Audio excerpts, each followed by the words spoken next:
Apparently, the big bad SEC is scared of the Big 12. Just ask their coaches and commissioner. You're talking ball with the Big 12 squad, sponsored by Game Time.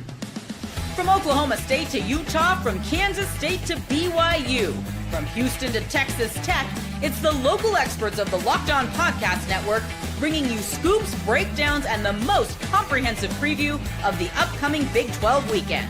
Buckle up. It's the Big 12 squad, and we have a seat for you. No hurt feelings and thin skin allowed. Squad up.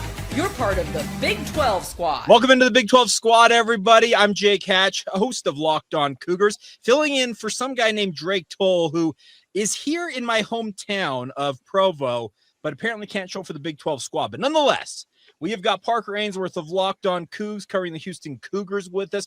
Cody Stovall covering Oklahoma State with Locked On Oklahoma State. Derek Johnson, Locked On Jayhawks, covering the Kansas Jayhawks, Rock Chalk. And of course, my good friend, I call him my good friend because we are good friends, JT Whiskey of Locked On. Hopefully everybody out there is subscribed to each one of these shows. If you don't, as we like to say, help us keep our jobs. But guys, the SEC is scared of the Big 12, and it's evidenced by some of the comments we've already seen out of SEC media days this week. Yeah, if they weren't worried about the Big 12, they would probably do what they've done for, I don't know, the last 20 years, not mention the Big 12. It's kind of like the girlfriend situation, right? When you don't think somebody's hot, but you have to pretend that they are. That's exactly what the SEC is doing. The Big 12 clearly is doing some things that are ruffling some feathers. And the beauty of it all is Brett Yormark is taking the high road, and he's not taking all these unnecessary jabs. And that's my stance on it. If they weren't concerned about the rise of the Big 12, then they would probably keep their mouth shut. Well, this tells me that they have at least a little bit of trepidation when it comes to the rise of the Big 12. Well, can't we draw a direct line to Brett Yormark espousing wanting to play with the 5+11 model when it comes to the college football playoff expansion and them prevailing essentially because the SEC, their coaches, Greg Sankey, have all signed on to that. Isn't that a direct shot that Brett Yormark kind of threw their way and the SEC like essentially ate it hook, line, and sinker, right? Yeah, I think it's interesting. Obviously, it's because they're recruiting in Houston's backyard. So I know Texas, Oklahoma, A&M, and then to some degree Missouri, and their transition over to the SEC from the Big 12, with the exception, I guess, of Oklahoma last year. The other three all had a lot of success in the SEC that they didn't have in the Big 12, and the conversation seems to be stemming around this like idea of a schedule and like how many conference games they do and don't play or whatever. And clearly, just looking at their win-loss record, like A&M's first year in the SEC, they won 11 games. They hadn't won 11 games in almost 15 years of the Big 12 play before that. I think it's fair to say that having that extra like bye BUY game at the end of the season or like those things clearly make for an easier schedule. And that's not to say that there haven't been great SEC teams in the last 25 years, but clearly there's some after the schedule that works in their favor that they're just not wanting to admit. Well, I'll say this really quick. Texas would have been good if they were in the Big 12 last year. I don't think any of us on here are going to disagree with that. But what do we also know? There are really dang good teams in the Big 12 because why is the SEC scared? A Big 12 team nearly beat them, and they can see how close they are. And you know who they should be terrified? Texas and the rest of the SEC? It's another school in Texas. It's Texas Tech because the SEC's whole thing is we have the most draft picks. We have the most talent. Texas Tech just landed a top 3 portal class. So that argument you're going to make about we're most talented this, we're most talented that, if Texas Tech is right there at the end of the year, they can make that argument easily too. So they should be scared about the Big 12. And a lot of these NIL things are probably those schools being nervous about the Techs and some of the other schools being able, like BYU landing the top basketball player, right? Those schools being able to land the upper echelon players that are going to allow them to beat the SEC and Big Ten and crush their precious narrative that they're the superior conferences by a wide margin, which is not true. Pair of Cougars here also got 5-star quarterbacks and somewhat saw them drop in rankings after picking Big 12 schools when they were like both top 3 in the country. Are you talking about Reeson or Wegman? I'm talking about Henderson being a 5-star quarterback, and he was like number 1 in the state until he picked Houston, and then suddenly he's number 4 in the state or something because he picked Houston, right? Like there's no secret. Diabell raises because he picked Texas. We don't have to like. They're playing in t-shirts and shorts right now. They don't have to act like this didn't happen. It just happened. Well, okay, Parker, and that's the thing about this is BYU beat out Oregon for Rider Lions, and then they turn around and grab Bryson Beaver, and magically Bryson Beaver goes from what was a 3-star prospect and a commit to Boise State that suddenly he's a 4-star, borderline 5-star prospect a few weeks later because he's committed to the Oregon Ducks. Come on now, everybody. There's great inflation going on. Cody, do you ever think about if T. Boone Pickens was still kicking and stuff, would you guys beat Texas Tech right now? It's funny you say that. Yes, we were having this conversation with some of my friends recently. If Boone Pickens was still alive, things would be drastically different. He would be the Cody Campbell before there was a Cody Campbell. It's a wild time, that's for sure. Well, Cody, that's the thing about this is that had he been given the latitude that Cody Campbell has been given in this day and age of college athletics, I absolutely agree that a guy like T. Boone Pickens would have been happy to invest as heavily as a guy like Cody Campbell apparently is for Tech. He was kind of beholden to the rules at the time when he wasn't live. Yeah, went to facilities. Instead, they would have just went to paying players, and they would have had an insane roster. Here's the thing. It would have been facilities along with players, Derek. And that's the thing about this is we're looking at a new era, and there's investment that has to go across the board. But now that you can directly impact the talent that you can haul in to programs, BYU's benefited from obviously AJ DeBonsa in basketball, bringing in the likes of Ryder Lyons, Bot Mulatalo, the guys they brought in recently. You don't do that without having some pretty deep pockets. And I think that's the other thing, going back to the SEC topic here, is the SEC for so many years, we all know the stories of bagmen, and the SEC was the king of this and paying players under the table. Well, guess what? Now it's above board and everybody else can get in on the action. There's a reason why they're quivering in their boots, because they look at it and say, man, we have competition now. They do. And you see even a team like a Utah, who they don't have the deepest NIL pockets. They have 2 first-round offensive tackles. Like, that's one of the SEC's biggest thing, right? Their offensive line, their defensive line, bigger, stronger, badder. Well, why does Utah have 2 offensive linemen that almost every other SEC team would love to have as their starting tackles? So we are seeing that gap thin. Speaking of the SEC, how come we're not playing teams like, the deaf, dumb, blind, mute school in week 10? But the SEC is doing all of this posturing. Oh my God! But they fail. Those pauses had me worried there for a second. We're scheduling the Citadel, Mercer, and they're putting them, week 10, 11, 12, 13, late in the season ahead of rivalry games because it's a relative layup. And you mentioned it, Parker. It's a bye game. Yeah, well, it's a BUY and a BYE, even though it's an actual game counts on your schedule. And I want to give credit to Spencer. We don't give credit to Spencer a whole lot on this show, so I may get Spencer shout outs. But he said something I thought made a lot of sense, actually, and it was that part of the benefit is actually playing them in week 9, 10, 11, as opposed to week 2 or 3, when you kind of need a BYE bye week that late in the season for your body, right? Yeah. Whereas early in the season, it's kind of just an extension of camp, right? Correct.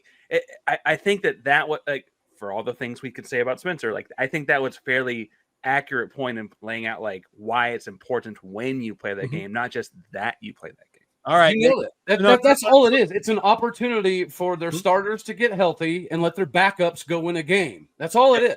Hey, I want Nick's opinion on this. Nick, go. True. It was great meeting Nick at Big 12 Media Day. He was the most talkative one of all of us. Hey, he's an absolute stud. There's no doubt about that. But the point is right there. It's good. It's well taken because you're right. You do need they call them body bag games for a reason, but it does allow you to put your backups into the game and let them win and get some experience. But while you're getting starters healthy for what they hope is a playoff run. So, I completely get the philosophy here. But I guess the question is, and we'll get this real quick from you guys, and before we step to other topics, should the Big 12 follow that same philosophy, or should they stick with what in BYU's experience, they're going to have a glorified scrimmage when they open the season on August 30th against Portland State? I think all the 4 power conferences, I'm sorry to butt in first, but I think all 4 should have a similar ideology in scheduling. I don't think that's that crazy a concept to be thrown out there either. Well, either everybody plays 9 conference games, or we all play the deaf, dumb, blind, and mute team, and we can't.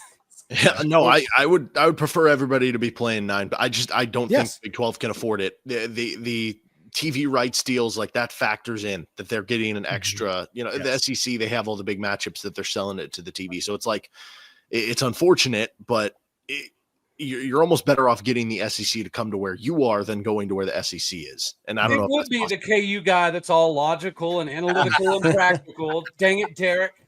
in the Big 12 polo, I might add for our audio listeners. He's a businessman. Yeah. Well, okay, The so PR.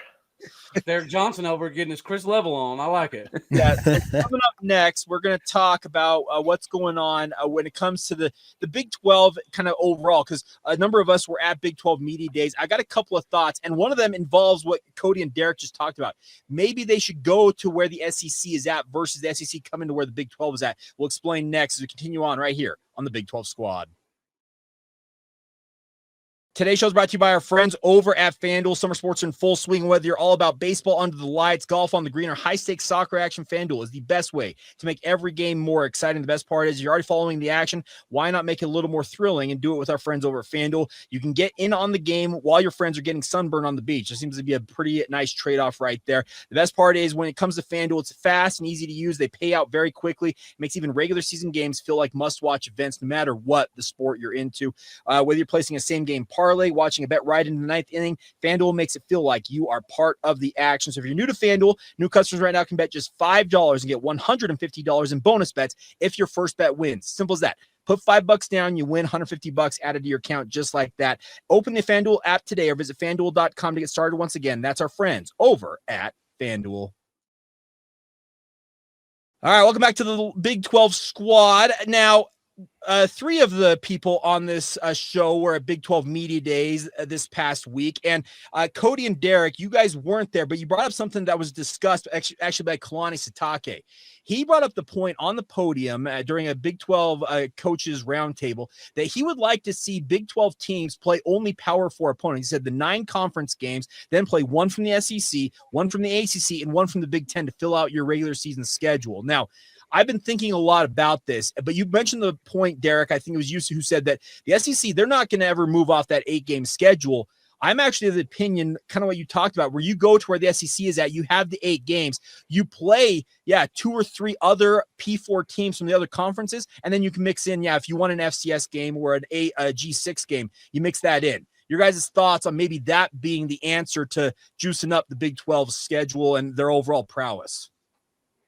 Well, I really liked Kalani's idea, honestly. I wish that we could go to that, but like you guys have already covered and said, the SEC probably isn't going to agree to that. And I'm also very torn, even though I say, like, hey, I would love it if Utah's non-conference schedule was just other P4 teams. I think that'd be great in the conference, especially if we copied like the NFL model where you just play like wherever other team you finished, and then like we figure out which teams are home and away. Like we could figure that out to make it fair. But at the end of the day, the SEC wouldn't agree to it. And also say this, like those games do serve a massive benefit for whether it's the FCS schools, the group of 5 schools, like they are good for the sport overall, even if just from a fan and even I'll say what we do a media perspective, I don't always like. I know the SEC loves their game against the Citadel from a media perspective of coverage. I don't like it when Utah's beating whatever team by 30 points. Like that's not fun. Yeah.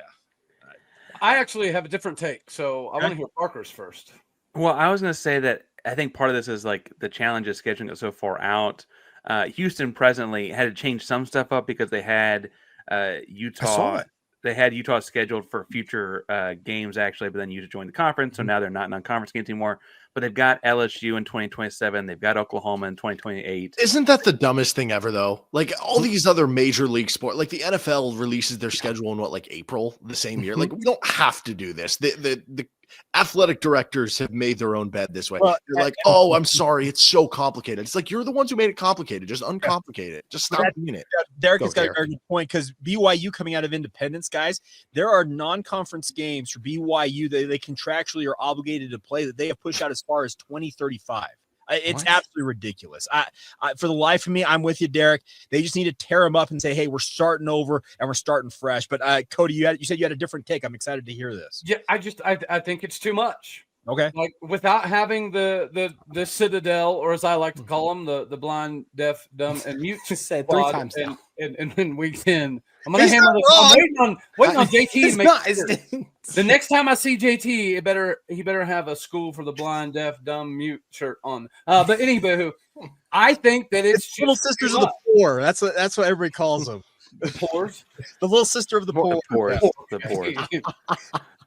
I didn't know if you were channeling your inner Mike Gundy there. But, yeah, I think that it's too much. In theory, it's a great idea because the wear and tear already in the Big 12 is The NFL guys, they play their 17-game regular season schedule and then playoffs, and they don't get bye weeks.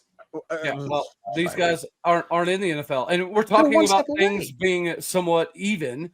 If the SEC gets to play the Citadel in week 2, and then they get to play, Valdosta Deaf State in week 10, then they still are at an advantage. Like the Big 12, by the time you get to the Big 12 title game, a decent portion of your roster is going to be banged up. Right? That's synonymous across all of college football, which is why the SEC builds in those ridiculous Week 10 matchups. And we're talking about games of the Big 10 and the ACC, playing some Big 10 schools. Yeah, that would be kind of cool. But outside of the top 4, they're a shell of a conference. The same about the ACC. Who's a shell of a conference?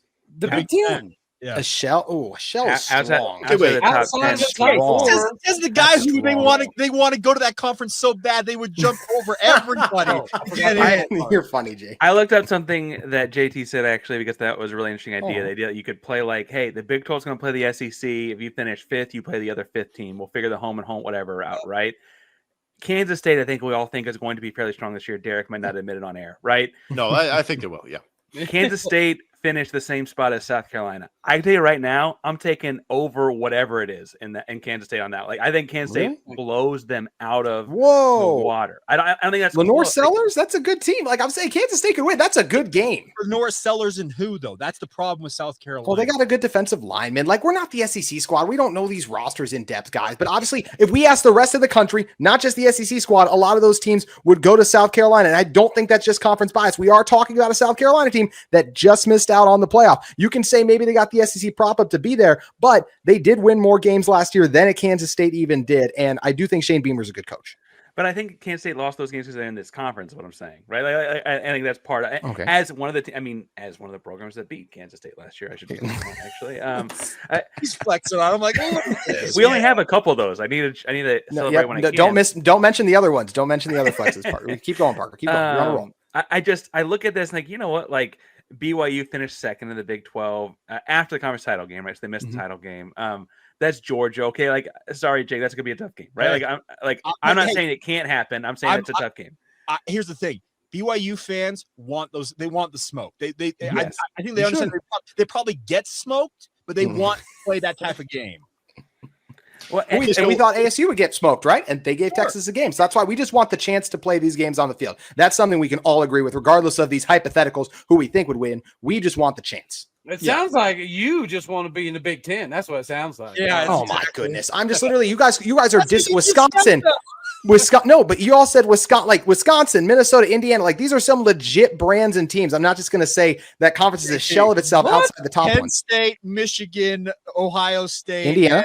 Indiana's had one good year in the last 20 seasons. What are you talking about, JT? I can't. Okay, we're just going to say they're the same crossover with the Big 10 and not the SEC.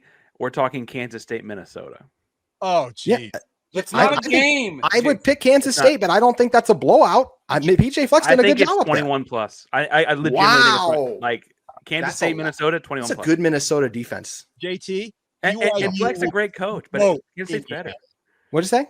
You just got through saying we don't know. BYU would not. I do not think BYU was smoked Indiana. Maybe they could win. I think that would have been a great game. Are you serious?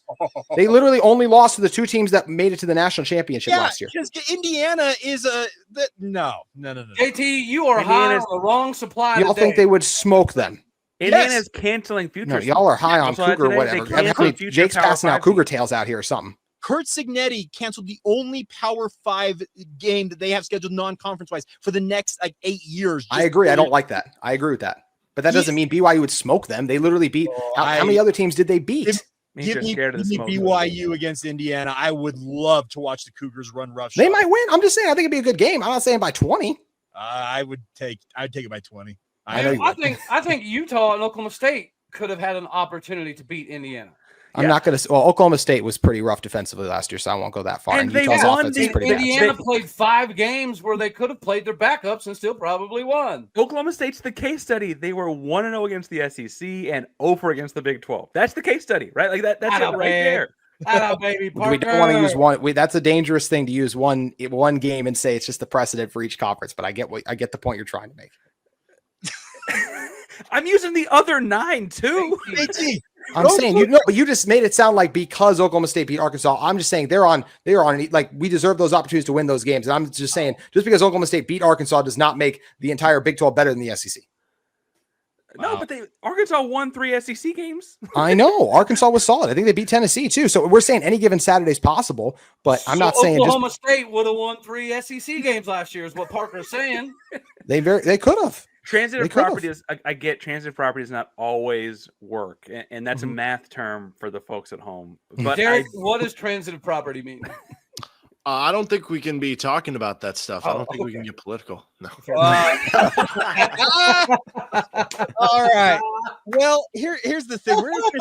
We're gonna finish up today's show with something that some of our hosts that are not on tonight's show, I can tell you exactly where they're at, and we'll explain where they're at coming up next.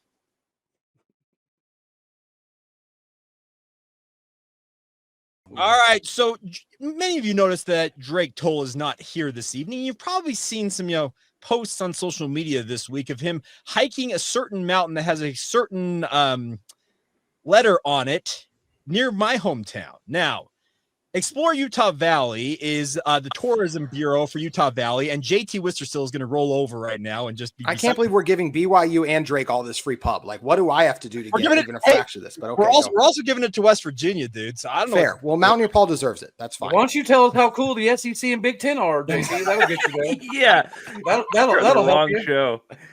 JT's going to be like a guest host on both the Big Ten. But here's the thing. So Explore Utah Valley is bringing content creators like our good friends Paul and Drake out to Utah to essentially check things out. I had a chance to go up to Sundance, where Robert Redford originally founded the Sundance Film Festival, the actual resort itself, on Monday, and had a chance to eat with Drake. And we had a great time talking with people at Sundance. Paul and I went and saw The Wizard of Oz up there at Sundance as well. Drake, which, yes, that's a real sentence. They saw The Wizard. Jake Hatch, the host of Locked On Cougars, and Mountaineer Paul, West Virginia, went and all saw The Wizard of Oz together in Utah. That was a real sentence. We followed the Yellow Brick Road, JT. I'll tell you that. Speaking of following the road.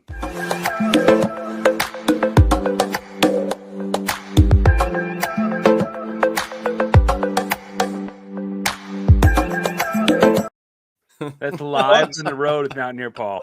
Mountaineer Paul so is good. driven at what, 2,500 miles? I don't know how far it is from Morgan Shout County. out MP, man. They go across the country, and that's one of the videos he posted from the road. He is dedicated to come clear across the country, had a great time catching up. And I think it's an interesting thing that BYU is trying to do. And I wanted your guys' thought on this kind of conference wide. BYU is trying to get a Big 12 fan bases when they come out here for away games to come out and check out what Provo's got in terms of food, scenery, activities to do. Why is this something that the other Big 12 schools and their local tourism boards should not be doing? That's a remarkable idea. And if Brett Yormark doesn't schedule Oklahoma State to go to Provo, Utah next year, I might have to throw punch him repeatedly in a phone booth. Cody, we need to get you out here regardless, dude. Yeah, they didn't want to bring OSU back because y'all scared the crap out of them last year. Well, they won, so that's what matters. Okay, I'm still pissed we don't get to see DeBonsa versus Peterson times 2 in Provo. Yes. Like, what the heck? Yeah, here's the thing about that, Derek. I'm just flabbergasted that they didn't take care of that, because you want to feature those two guys as often as possible. It feels like. Yeah, throw the scheduling lexicon or whatever they call it out the window when you get when you have an opportunity to spotlight matchups like that. You absolutely should. But fun question though is, I mean, obviously we're going to plug Provo because we got some guys that are doing a good. I'm sure they're going to tell us all about it next week. Yeah. What is the best road trip for? I mean, obviously none of us was like. I'm not going to say Houston because I'm not. It's not a road trip for me. What's the best road trip?